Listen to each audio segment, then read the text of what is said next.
কিন্তু সাংবাদিক এত খারাপ করে প্রশ্ন করে, এত খারাপ করে ভিডিওটা ছাড়ছে। আমার ছোট একটা বুড়ো ভাই আছে, আমার থেকে ছোট।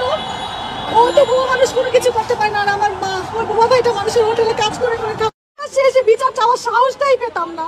তার মানে আমার মধ্যে সৎ সাহস আছে।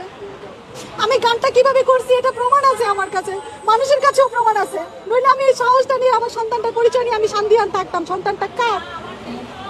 আমি পেটে থাকা অবস্থায় ওনাকেই ধরতাম না যে সন্তানটা ওনার। আমি কতটুকু কি এখানে আমার পরিচয়।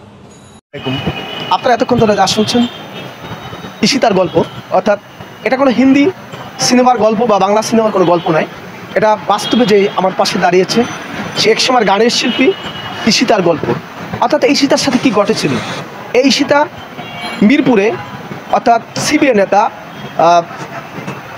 সড়ক জনপদের আক্তার ফারুক, তিনি তার বয়স প্রায় 60-এর সুইসুই করে, সেই সিবিআই নেতাও একজন বটে।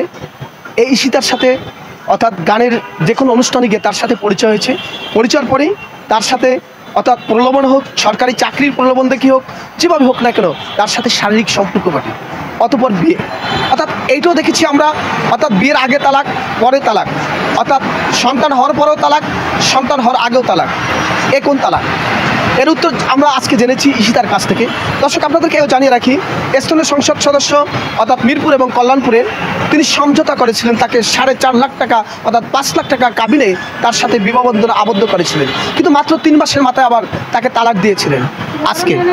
আজকে দেখছেন এই ঈশিতা প্রেস ক্লাবের সামনে রাস্তার আনাচে কানাচে ঢাকা শহরের অলিতে গলিতে তিনি ঘুরছেন তার এই সন্তানের স্বীকৃতি দাবির জন্য। এই দর্শক বিচার আপনাদের কাছে, এর জবাব কে দিবে? অর্থাৎ তিনি চাচ্ছেন সরকার এবং রাষ্ট্রের কাছে এবং জনগণের কাছে এই মেসেজটি পৌঁছে দিতে। এই দর্শক বলেন এবং তার বিবাহিত স্বামী বলেন, যাই বলি না কেন, তার সুস্পষ্ট বিচার।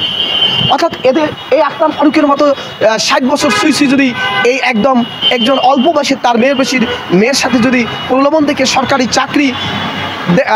চাকরি প্রলোভন থেকে তার সাথে শারীরিক সম্পর্ক অর্থাৎ দর্শন করে, অতঃপর বিয়ে, সে আর কেউ না। দর্শক, আপনারা দেখতে পাচ্ছেন তিনি হলেন মিরপুর এবং কল্যাণপুরের সড়ক এবং জনপদের একজন কর্মকর্তা ও বটে, এবং তিনি একজন সিবিআই নেতা।